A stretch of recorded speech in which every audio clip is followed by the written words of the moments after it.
Well, welcome to Modeling Time with me, Brian Banna. It's been a while since I did the last video, so a lot has changed since then, and I'll go over some of it and things like that.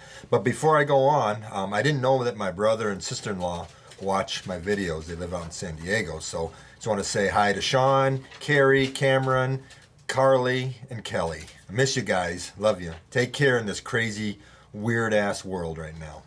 So anyway, so getting on to what this project is about and things that have happened. First thing I want to, well, hopefully I'll remember all the things that I want to say and do it right without babbling on. So the first thing I want to go over is all those projects prior to this video, they're all done. I'm not working on them anymore except for two. The FP7s, I figured out the problem with those. It was a user error, not a model or electronics problem. It was my error. So I know what to do to make them work. So I put those away still, though, because I have to be in the mood to start working on them, and I'm just not there yet. And I want to do the FA1Ms. I really like those. That project has to boil to the surface again also. But they're there, and those ones will be finished. Everything else, gone. The SD45 project, I sold those. I'll deliver them to the guy tomorrow that bought them. And I'm done with fine scale detailing. It was fun. I enjoyed it while I was doing it, but it's just not where I'm at and stuff. Also, I'm done with weathering. It's not an enjoyable part of the hobby for me. As I've mentioned in the past, I love the results of weathering. I think it's great. I really like how a train looks like that, but I just don't like doing it. So why do things that you don't like? This is supposed to be an enjoyable hobby, not a labor of doing things that you don't want to do. So it's interesting. That happened at the beginning of May. So for 2 years, it took me 2 years to get 60 freight cars done and weathered because of the weathering. I just procrastinate on it. Well, from May 1st, the Raleigh Train Show on May 1st to today, I've gotten 60 freight cars done in my new standard. I'll go over my new standard in detail because I'll do a video on what I do to prep a freight car, build it, and things like that, and bring it to a finished model. But real short, basically they all get a satin varnish. They get cleaned up and things like that. So I'll show you some of those when I do that video. I really, really like the way they turned out. And again, this hobby for me is more about nostalgia than anything else. The memories of my childhood, of my brother and I in the basement in the wintertime running trains and not caring about, whether it was prototype or not. It was, we bought stuff that we thought was cool. And I'm kind of doing that now, but I've also created my own railroad, the Carroll Port Terminal in Chicago. And so I'm kind of slightly prototype. I'm just skimming the surface of prototype with maybe what would be running in that area and that and the era that I'm modeling. So my area is from Chicago, Illinois, south to Cairo, Illinois. There was originally the line was owned by the Cairo and Vincennes Railroad, and then it got taken over by the Wabash, and then the Wabash went bankrupt and got taken over by the Big Four, and then the Big Four got swallowed up by New York Central. Well, my era comes in right after the Wabash went bankrupt, so the Big Four didn't happen as far as owning that line. The Carroll Port Terminal in Chicago happened, and then the New York Central came in and took the Carroll Port Terminal in Chicago over. So anyways, I'll go over all that in more detail in a later date. So I think that takes care of everything. So let me just give you a quick look-see at the 60 freight cars. Actually, there's more than 60 because I'm working on some. So there's my freight yard right there. These cars here are being worked on, all these piggyback cars. Everything else is done. All that stuff is done. So, and I got an RS11 done there. And my focus is these bad boys right here. Let's see if I can get these. These are going to be GP28s. So all I have to do is finish the cabs and then work on the hoods.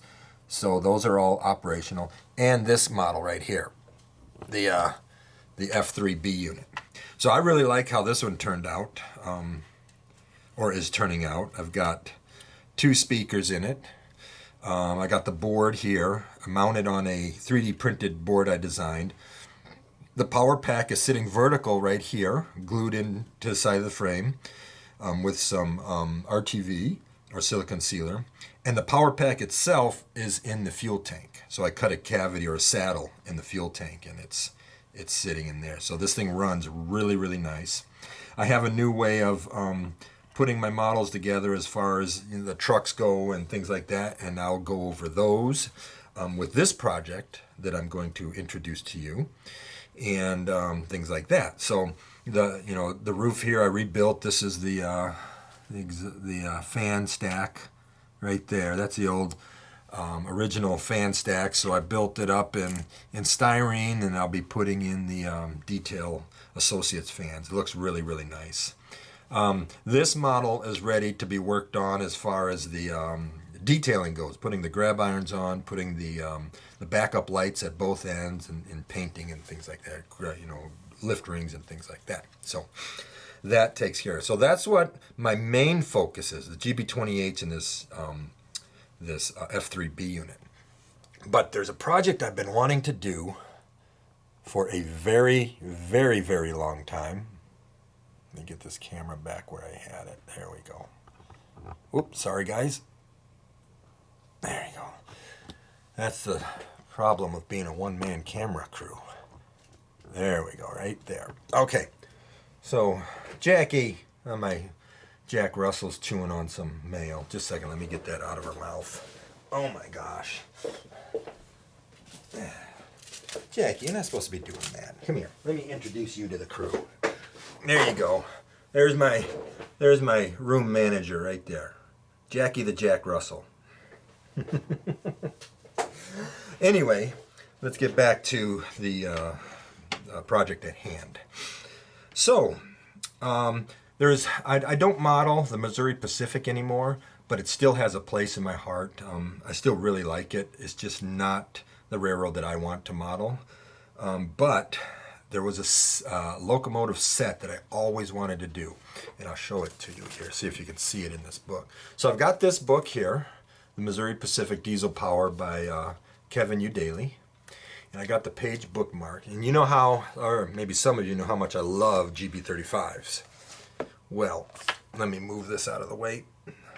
Let me move these out of the way. As you can hear, it's metal. So, this on page, what is it? Page 90. This photograph right here is a 6-unit set of GP35s. And the second I saw it, when you get a new book, you open it up and just like, you look through and you go, oh, that's cool, that's cool, that's cool. And I got to this page and I was like, oh my gosh, I've got to do that set. Now, this is taken in, let me see if they have a date on here, in August of 1969. So, excuse me. So the CNEI has already been rolled into the Missouri Pacific, and the units are being repainted. So the way that this set goes is we've got TNP, MP, CNEI, TNP, CNEI, and CNEI. Wait a second, I missed something here. So TNP, Texas and Pacific, a Missouri Pacific, a CNEI, Texas and Pacific, and then 2 CNEIs. So all the CNEIs have dynamics on them, and the TNP and the Missouri Pacifics don't have dynamics. And I think I wrote down what phase they were. But the first one, the first two, the first two, TNP and MP, those are phase 1As. Let me see if I've got that written down. Sorry guys, I thought I had it written down somewhere. Here we go. Okay, so The TNP, the first one is unit number 605, and that's phase 1A1. Second unit is Missouri Pacific number 626, that's a 1C1. The next unit is unit number 650, CNEI, that's a 1B1. The next unit is a TNP number 649, that's a 1C2. And then the fifth and sixth unit, I can't see the road number on, so I'm just kind of winging it. And I chose for both of those 1B3s.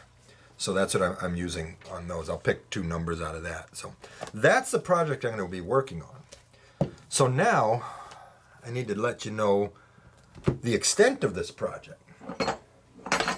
The extent of this project is bare bones. Basically, whatever came with the model is going on the model. I'm not cutting anything off. I'm not changing, details to match a specific phase or anything like that. These are representations of those locomotives. So the first thing I've done is I've stripped all the frames. So I got 6 frames all stripped and ready to be worked on. Like for instance, what I mean, there's only really one thing that I'm changing from the KATO version, and that's the draft gearbox. When you put the GP35 as it comes from the factory, the draft gearbox in, the coupler sticks out way too far, and it's just unacceptable for that. Even if you put a KD short shank in there, it sticks out way too far. So a long time ago, I designed a draft gearbox that looks exactly like the KATO draft gearbox. It just has the coupler pin, pushed back a little bit, so moves the coupler head back a little bit and looks much better. It brings the coupler head, the back of the coupler head, approximately 15 to 20 thousandths off of the face of the buffer plate, which you can't bring it prototype distance off because the coupler itself is elongated. But if it was a Sargent coupler, it would be the 25 inches to the pulling face off the pilot plate.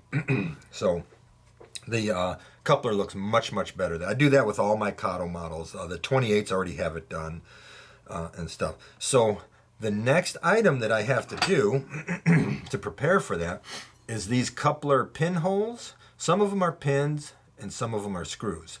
So the coupler pinhole I need to fill. So on the larger ones, I have to use a 440 brass screw. So I'll drill that out and tap it for 440.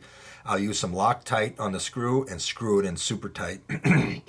When that dries, I'll come back and I'll cut it off and face it off, and then I'll be able to relocate the hole. On the ones that screw on, they have a much smaller hole, so I'll be able to use a 256 screw for those. So I'll just drill it and tap it for a 256 and put a brass screw in there and do the same thing. Put some Loctite on it, screw it in real tight, let it dry overnight, and come back and face it off, and then I can relocate the coupler screw. So that pretty much gets started on this next project. Now, and I will finish this project. This project is easy. I'm not cutting anything off. I'm going to use the KATO coupler lift bar. I'm going to use the KATO grab irons. I'll use the KATO fan grab, the KATO pilot grab. All that stuff that came with the KATO model is going right on. The details that I will probably add, I will definitely add lift rings because it doesn't come with lift rings. And I will add a speed recorder. What else is there? I'll add an antenna. And I will add KATO MU hoses. So that'll take care of that. I'm not going to add a train line hose. I hate adding those. They're so crappy looking and stuff. And you got to do so much work to clean them up. These models are just meant to represent the prototype and not be RPM models in any way, shape, or form. I'll go in, I'll clean up whatever parting lines that I can clean up and stuff. I'm not replacing steps. I'm not replacing any of that stuff. The fuel tank's just going to be clipped on the way it is. Everything's just going to be cleaned up, prepped for paint, and then painted. And Missouri Pacific models are really easy to paint, especially that era. That era everything was blue. Trucks, frame, fuel tank, sill, handrails, no contrasting color on the ends of the handrails, things like that. Oh, and I'll add windshield wipers. You know, these little tiny things that spruce up the model a little bit. And like I said, I'm not going to be cutting the notch out of the pilot plate to make a Phase 1A1 pilot, and I'm not going to be cutting the inertial intakes off to make the shorter initial intake for the Phase 1A1s. It's just, this is just a basic model. This is kind of like for people who don't really care about fidelity, but just want their models to look really, really nice. And that's basically what I'm going to do. Add a little bit of, do a little bit of modeling. Like I said, I'm not going to be doing fine scale modeling anymore, but I still like doing a little bit of modeling, using the skills that I've gained over the years and do that. So I think they will turn out really nice. And I'll look at some pictures of the numbers of these units to see if maybe their journal boxes are different. You know, I can do things like that. Those are easy. I'm not going to be putting brake lines on them and that kind of stuff. Although I might, because I've got a whole mess, a big gaggle bag of what is that? The Atlas metal brake line. So that would be pretty easy, just to drill out the ends of the brake cylinders and just insert those and bend and flop them over. I might do that. I mean, that's basically what I did with the F3. Is the same thing. The the two GP28s I had started a long, long time ago, and they were going to be like really super detailed models and stuff like that, but it all fell apart, and I just didn't want to do that anymore. So I figured, well, I have them, why not use them? So I used the trucks and the sill unit, and so the sill unit has photo etch steps on it, photo etch footboards, and things like that. So. And the trucks have different journal boxes on them. The frames, the fuel tanks have been cut down to. Here, I'll show you. Oh. There, these frames were originally going to be IC Illinois Central GP28s, but they're like, nope, I'm going to turn them into my own railroad. So I'm really happy about that. I'm really excited about the way that those are turning out and stuff. So. Anyway, that's what's going on right now. So my next step, I didn't show the grit blasting of these because I don't want to bring this camera out to the grit blaster and just get dust grit dust all over it. So that thing leaks like a sieve now. And one of these days when I stop being lazy, I will clean it up and maybe tighten it up a little bit. So these grit blasts, I turned the grit blaster up to about 80 psi, and it just blew the paint right off like it was dust on a table. So that was great. I was a little worried because sometimes KATO paint sticks pretty good, especially the gray ones, but it just made quick work of that. So the next step is just to put these in the vise and just drill these holes out. Nothing to show there, it's just drilling a hole. The next step after that, I will show the milling of the weight back here for a saddle, to make a saddle for putting the power pack, the ESU power pack back here. And then of course I need to order off my Shapeways page a bunch of coupler draft gearboxes, and I need to order the board that sits on top of the motor that will hold the speakers and the DCC board, the DCC sound board. So that's my next step. So I'm going to go ahead and get these cut, or these drilled, get them tapped, and get the screws in them so that they'll dry overnight. Now this project is not going to be moving along really fast because, again, my priority is the GP28s and the F3B unit. But I do want to get these done before the end of the year. I want to get all this done before the end of the year. One of my goals at the beginning of the year was to get 4 locomotives done and 20 freight cars. Well, I've gotten, between what I did with my weathered cars and these cars here now, I've gotten almost 100 freight cars done. So that definitely surpasses my goal of 20 freight cars. As far as locomotives go, I've only gotten one done, the RS11. Let me show you that one. Now, I didn't do this as a video because I just wanted to get it done. So there's the RS11. There's the ends. The stripes are painted on. All of the bolt heads for the grab irons are painted on and masked. I removed the dynamic brake, so it's a non-dynamic brake unit. I did add a fuel filler up here, and on the side that I'm looking at, it has a speed recorder and stuff. But everything else is pretty much stock Atlas. And in the beginning, I had another fit trying to get that thing to run. I don't know. I was like, what the hell's going on? I can't get these things to run properly. Well, again, it was user error. In the gearbox, there's 3 gears. 2 of them are the same size, and 1 is just slightly larger. Well, you can't really see that. I mean, I saw it, but I didn't remember how the gears went back in, so I put the larger gear between the 2 smaller ones. Oh my gosh, it was really struggling to move. So I cracked open another RS11 and go, oh, that's the problem. I got the gear in the wrong place. That's why the gear tower is so tall, because the large gear is in the back. So that makes the gear tower taller. So once I did that, and when I show you how I lube these GP35s, when I get to that point, this thing is whisper. I mean, it isn't even whisper quiet. It is so quiet you can't hear it running.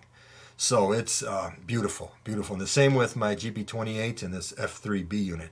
I did the lubing of the chassis and all that stuff, the gears and all that stuff the same. And wow, they just run so quiet and so smooth. Speed step 1, they just barely creep along.